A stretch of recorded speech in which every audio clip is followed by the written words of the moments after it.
Do you want to summon hydras, shock enemies with lightning, and conjure ice blades, while still being one of the tankiest characters in the game? Then this build guide is just for you. Let's start things off with a look at the damage profile of the build. These numbers represent my best guess for how much everything is contributing. Arc Lash leads the way at 50%. Hydra plus the burn dot is around 30% of the total damage. Don't underestimate this burn dot. I've had mine ticking for upwards of 300k every half a second. Ice Blades is only doing around 8% of my total damage. This does not include the vulnerable it so crucially keeps applying. And Unstable Currents is around 12% of the damage. This is just the spells it summons, not the 25% attack speed it's giving everything, or the Lightning Spear Conjuration Mastery damage bonus. Moving on now to the skill tree. We're getting 5 points in Arc Lash, of course, as that is the core of the build. Arc Lash will swipe an additional time if it crits, and then I'm going with Glinting Arc Lash over Flickering Arc Lash. Flickering Arc Lash will provide 18% move speed, and this will be at most of the fight.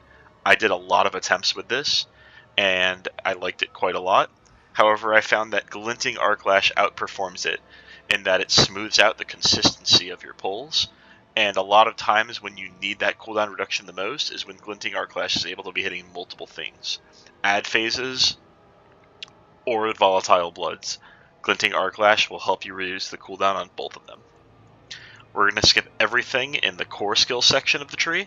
The only thing even worth sort of considering would be Potent Warding.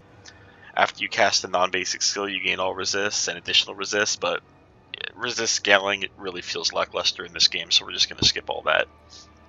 Now the defensive wheel. There's quite a lot to be taken here. Teleport, I think you want as many points as you can get in this. It's just going to keep reducing its cooldown, allowing you to reduce its cooldown further if it hits multiple enemies, and then it's giving you 30% damage reduction for 3 seconds with Shimmering Teleport. This you want to be keeping up as much as possible. If you ever see that the buff is not up and you can teleport, you probably want to be teleporting. Flame Shield is another skill that's super flexible.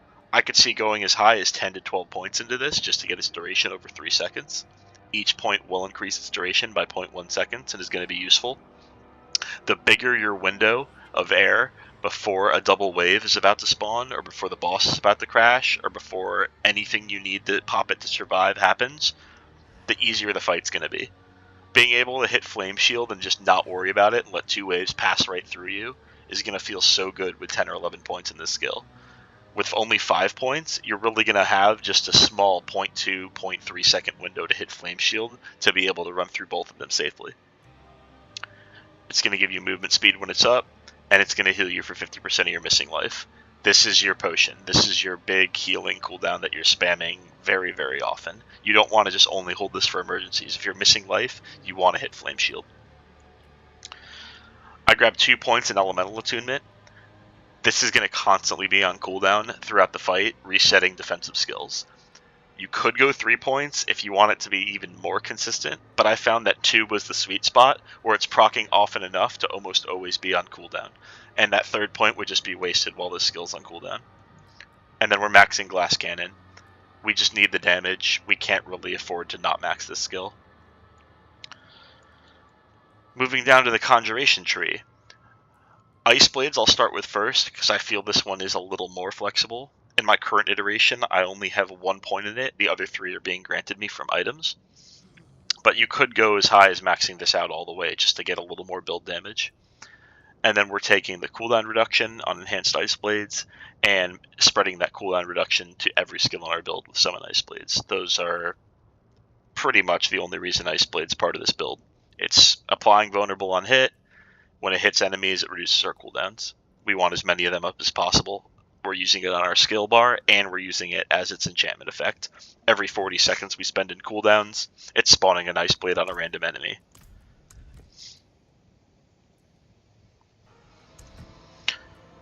Hydra is the next Conjuration skill we're going to look at. It's not really negotiable. Put as many points in this as possible. Try to get plus skills on your helm and on your amulet. If you can get this all the way up to rank 12, the damage will scale massively. Each point is worth between 1 and 2% increased damage. You see here it's doing 17% of base damage per hit. At rank 12, I believe this will go as high as 27%. Massive increase over 17. And then Hydra gains an extra head when healthy. We're trying to always be healthy. And Summon Hydra is going to burn the enemy over 6 seconds. We have various things that scale burning damage, in addition to taking reduced damage from enemies that are burning. So this replaces the former Firebolt enchantment effect that we used to get with this build. Now Hydra's just able to do it, and it frees up the second enchantment slot for the Flame Shield enchantment. That's going to give us a cheat death effect every 2 minutes. Going to increase our move speed and heal us like normal, which is even more important when you take fatal damage because you're missing a lot of health. And it's going to save our lives more times than I can count. This enchantment effect has really improved the consistency of these pulls, and it's a big reason why I like adding Hydra to the build, just for that burn. Probably the most important thing we're taking here in this Conjuration wheel is the Conjuration Mastery passive node. It's going to give us increased damage, 1% per point in it. You can see here I have 6 points in it, 3 plus 3 on my amulet.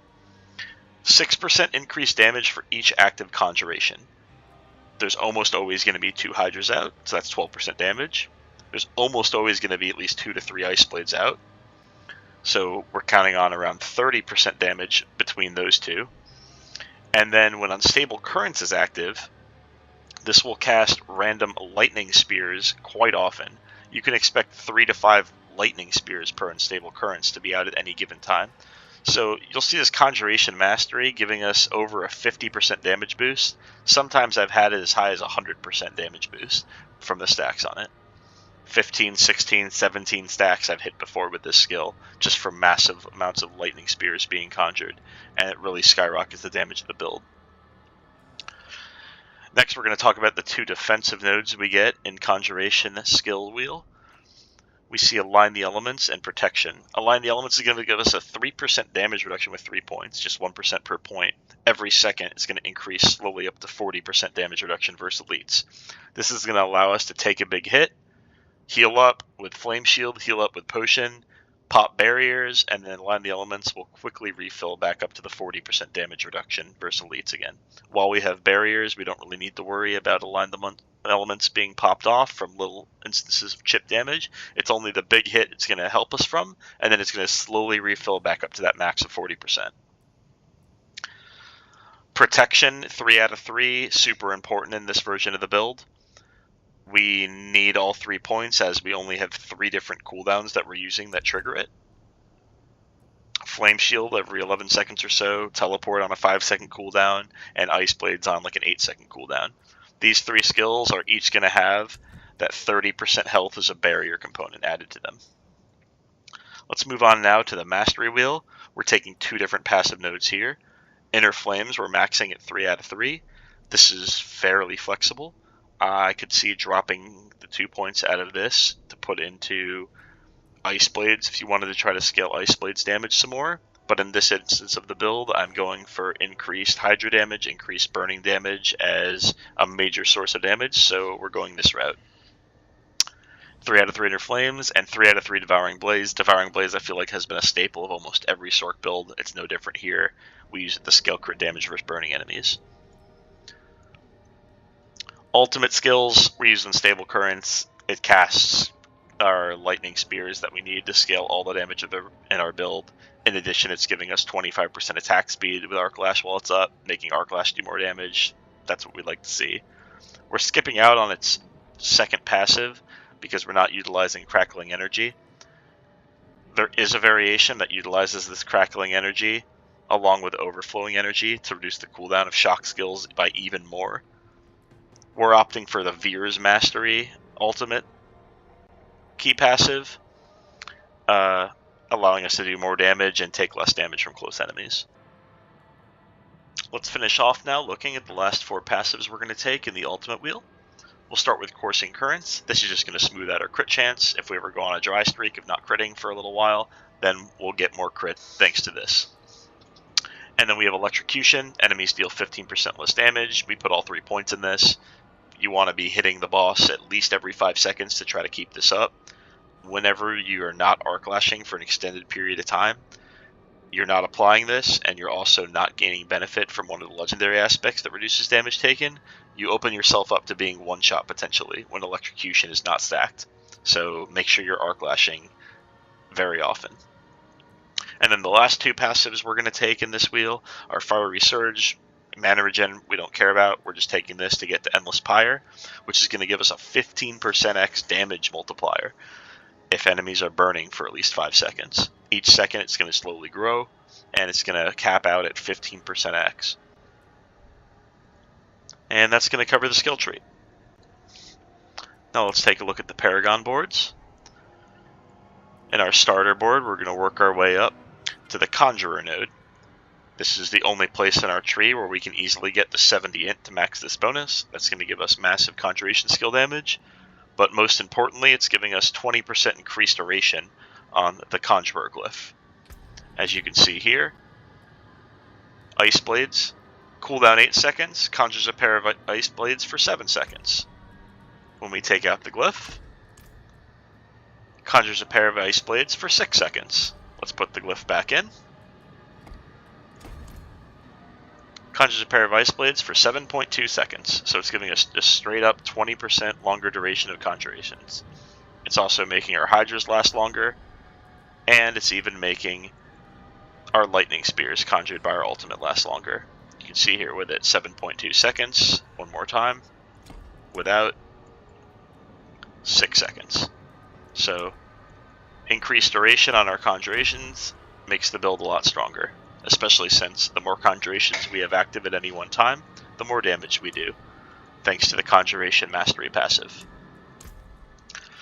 Now let's keep working our way up to the tree. The first build we're going to use is the Burning Instinct board. The glyph slot here is going to be Flame Feeder. This is the only spot we can get 49 dex, allowing us to max out the damage to burning enemies that we're getting. And then we did end up working up all the way to Burning Instinct in this iteration of the build. I'll get back to this later. I will show you a variation where you can drop this and take your Enchantment Master legendary node instead, but I'm getting ahead of myself. First, let's finish off by going over to the Frigid Fate board. Here we're going to grab the glyph slot for Tactician. We only need 29 dex here. This is a 29 dex board. We're taking all the dex nodes and getting the increased 10% X damage after casting a defensive skill. We're also putting it in the vulnerable tree, making this node a 45% vulnerable node. We're grabbing the other vulnerable node and then getting out of here. Along the way, we're grabbing some damage reduction from burning, damage to burning enemies, and this attack speed wheel here. The next board we're going to move to is the Elemental Summoner board. We're going to start off right by the legendary node and the attack speed wheel, Swift Conjurer, so we can just easily path right in and grab both. Work our way over to the glyph slot, and this is where we're going to put in Imbiber. Imbiber is giving us 106.9% damage while healthy. This is shown on the character sheet. This is shown on the character sheet and scales with all of our other attack power character sheet scaling. So let's look real quick at our stats. We have 17,000 attack power. This is mostly thanks to gaining 30% while standing still. If I move, you can see it drops down to just about 13k. Let's get it back up to 17. And then we're going to take out the Imbiber glyph. And our damage is going to be more than cut in half. Let it build back up. 83. So we went from 17 to 8,300. More than half. Put Imbiber back in. Let it get back up to 17. And then we'll summon a couple conjurations and just watch it scale. So now each conjuration is going to be increasing this by 6%. 18. 19. 20. You can see how each conjuration is going to make this kit even more out of hand. 22. That's damage with a barrier factoring in too, but...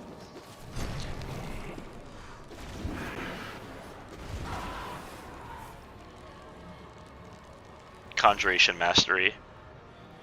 Being buffed by damage while standing still, and being buffed by the Imbiber glyph. Everything is being scaled due to this. Very, very, very strong glyph. Let's keep moving. We're going to take the good rare nodes along the way. We get the Conjuration skill damage here. We need this node just to path up, and then we're going to take a small break over to Keeper of the Elements for the 20% non-physical damage. Work our way up into the final board, which is going to be the Enchantment Master board. In this board, this is where we're going to put Exploit. This is only a 39 dex glyph slot.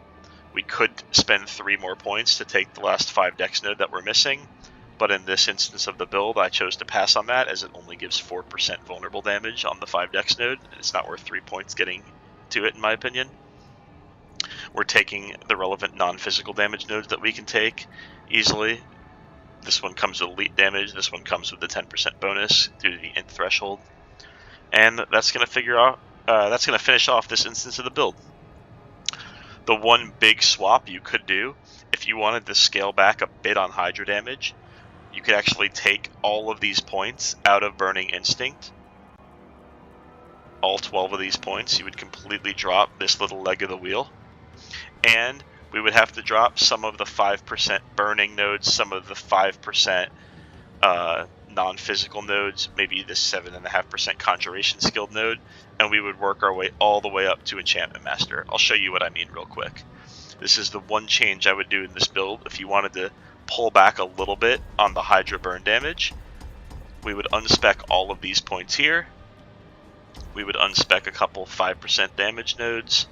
We would unspec a 7.5% node, and now let's see how close this lets us get.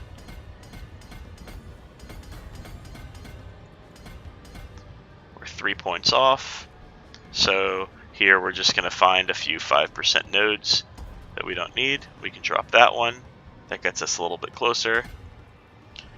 Now we have to drop 2 more 5% nodes. Let's see what we can do here. There's a 5% node, and we'll drop an 8% node there. And this gets us all the way to Enchantment Master.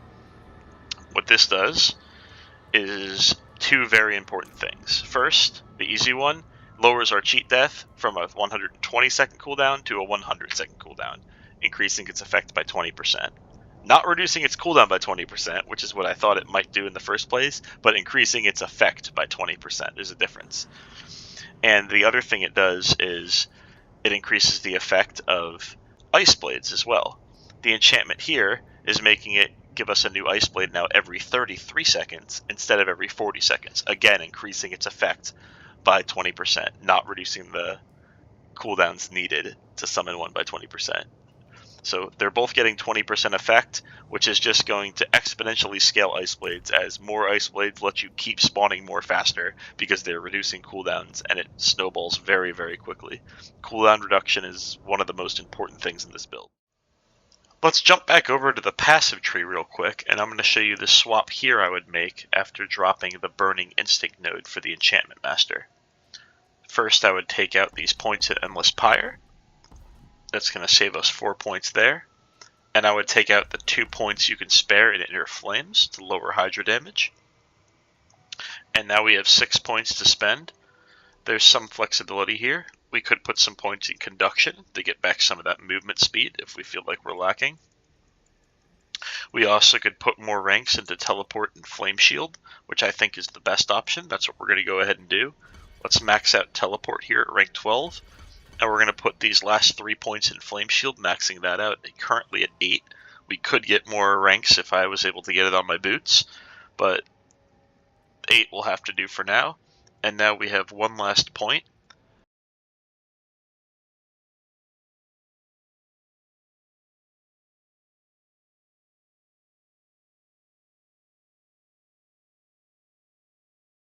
Let's move on now to the stat priorities of the build. We'll start with offensive, and that's going to be cooldown reduction at the top of the list. Cooldown reduction is the most important stat, even more important than crit chance. With cooldown reduction, we're able to cast our immunity Flame Shield more and more often. We can summon more Ice Blades, which will in turn reduce the cooldowns of Ice Blades and every other cooldown more. And it will allow us to cast our ultimate and teleport more often. It basically is required for the build to function. You really want as close to a max roll on this stat on the 3 pieces it can roll on. Right below cooldown reduction is going to be crit chance, is the second most important stat. Critting as Arc Lash is extremely, extremely important. we get the bonus extra attack, which does not interrupt the normal attack sequence of the skill. And we're stacking lots of crit damage. So critting for the double attack, and then that's further increased by crit damage, makes crit chance the second most important stat. Third and fourth are going to be your attack speeds.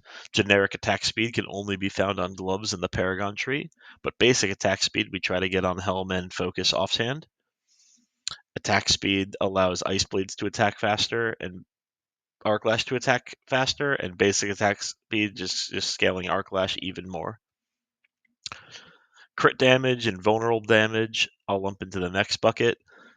You're going to want to take whichever one of these is the lower value of the two. So you're going to look at your crit damage and your vuln damage. It's almost certainly going to be crit damage, but there could be an instance where you just have no vuln damage anywhere, and you need to prioritize vuln damage higher than crit damage. Int is going to be the next most valuable stat. It's going to just be its own bucket for scaling damage on your build. You're going to want as much int as possible. If you can get it on items that can't get the other offensive stats, I definitely recommend picking it up. You're going to see a major difference once you start to stack int. I originally didn't value it high enough.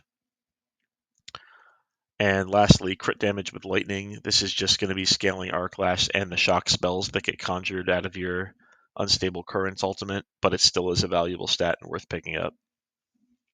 The defensive stats, real quick, we're going to look at armor percent being at the top of the list. The way armor percent gives you damage reduction is very high-end oriented in this game, or top-end oriented in this game. By that I mean having 5,000 or 6,000 armor is going to provide you pretty low damage reduction, but once you start getting up to even just 7,000, 8,000, it's going to jump way up from there. I don't have an exact graph of this, but from my internal testing, 5,000 armor was giving me around 30% damage reduction at level 100, and 7,000 armor was giving me around 60% damage reduction at level 100. So even though I only went from 5,000 to 7,000 armor, my damage reduction nearly doubled. After armor, you're going to want damage reduction from burning and close enemies in order, then max life, and then just generic damage reduction. Now let's cover the gear and powers. We'll start off with the amulet. The amulet is the first of 6 offensive powers, and you want your most important power to go on this. I believe that is the basic skills gain attack speed power, the rapid power. The stat priority on the amulet is going to be cooldown reduction at the top of the list. Then you're going to want Conjuration Mastery passive ranks, +3. Then you're going to want the Conjuration skill ranks, +3. I do not have that on this amulet. I have Conjuration damage instead. And then the next most important stats are going to be +3 to defensive skills or movement speed if you can get it. I would love for the Conjuration skill damage on this neck to be +3 Conjuration skills ranks. That would increase the damage by, I would guess, 10 to 15% on them over what it currently is. It would be a huge boost. Now the rings, we have 2 more offensive powers here. We have the Edgemaster's power, 20% damage while your primary resource is full. And we have the Storm Swell power, 20% damage when you damage a vulnerable enemy with a barrier. So both of these pretty much function as 20% damage powers all the time. Stat priorities on rings are the same. We just want our vuln damage, our crit damage, but those are both behind crit chance. We want crit chance to be as high as possible, and then lightning crit damage comes in, rounding out the last property we want on the rings. We have all 4 of those on both rings. Now for our focus offhand, stat priority here, we're going to follow the list. It's cooldown reduction at the top. We have a near perfect roll, so that's good. You really want that to be as high as possible. Then crit chance, next most important. We have a pretty high roll here. Then we also look at the attack speed. You can get basic attack speed on the focus. That's a max roll, that's good. And then our last property, lucky hit slow, that's not so good. We really would prefer that to be int. But this is the focus we got for now. For the power, our 4th offensive power is found here. It's +1 additional Hydra and reduce Hydra duration. Now on to the weapon. I'm currently using a wand, but a dagger also works just fine and is preferred in fact. On the weapon, we have our 5th offensive power. That's going to be deal 25% increased damage while you have a barrier, the conceded power. On the weapon, we have vulnerable damage and lightning crit damage. We really would prefer that to be just generic crit damage. This way it would benefit all of our other spells, not just lightning. And then we have a big int and all stats roll. We would probably rather the all stats roll be the 2nd crit damage that we're missing. But all stats still gives a lot of int and a lot of other useful stats to help unlock the Paragon threshold attribute bonuses, so it's not a complete lost stat. Now we'll cover the armor pieces. We'll actually start with the gloves first. This way we can do our 6th and final offensive power. This is the Inner Calm gloves. When you stand still, you gain stacking damage up to 30%.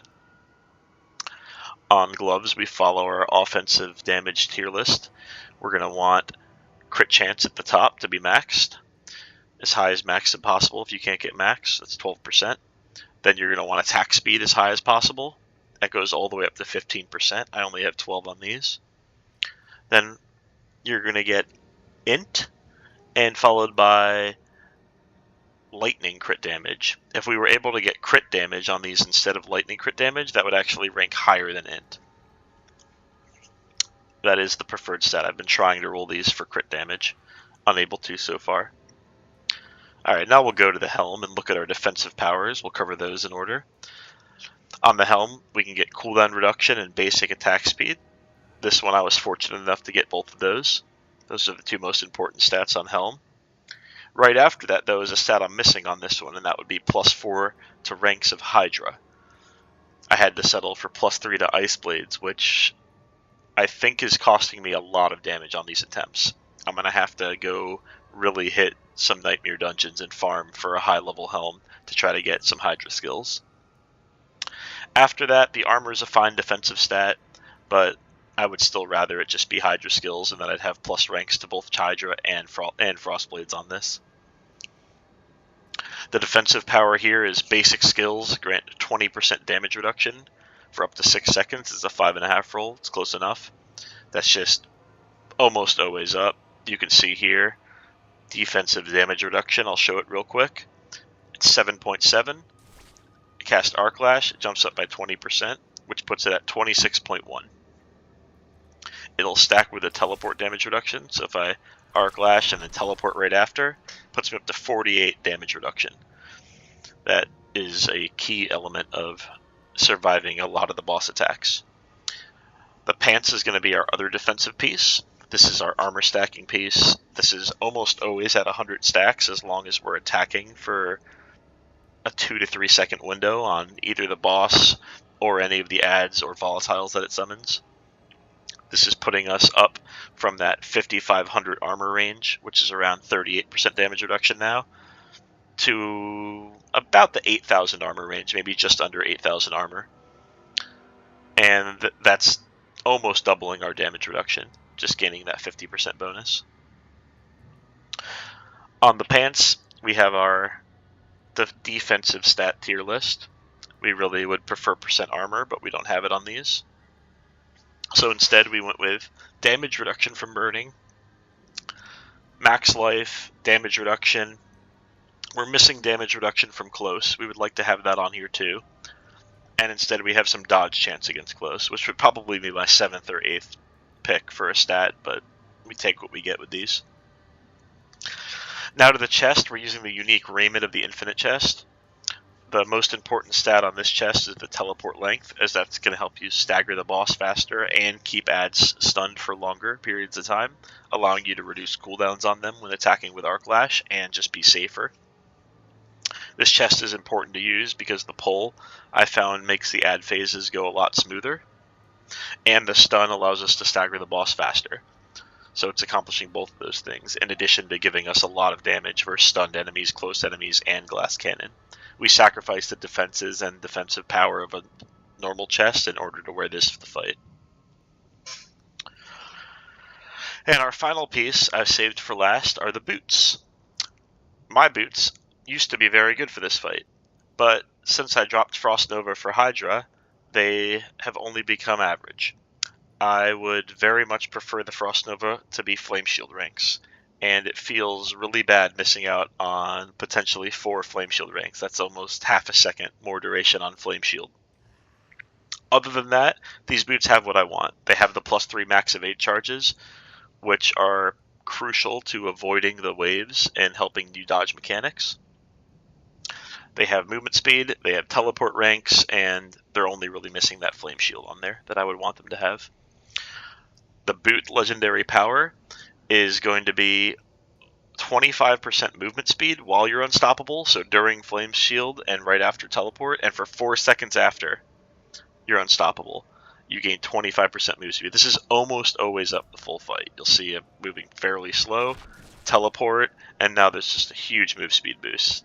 Lasts a long time. Flame Shield makes you fly. You gain the implicit move speed that Flame Shield comes with, plus the legendary affix gives move speed. Remember, Flame Shield has a modifier that gives it 25% move speed. That stacks with the unstoppable move speed. That's going to just about wrap things up for this build guide. I do want to emphasize that this is purely a boss-killing build guide. It is designed for bossing. Currently, we have Uber Lilith as the ultimate Pinnacle endgame boss, but maybe there'll be more to come. You could also try this out against world bosses, and it should do fairly well. If you've managed to watch all the way to this point, I commend you. Thank you for watching. And if you've liked the content in this video and want to see more similar content and build guides or some high-level Sorc gameplay, please consider subscribing to the channel. Thanks for watching. Bye.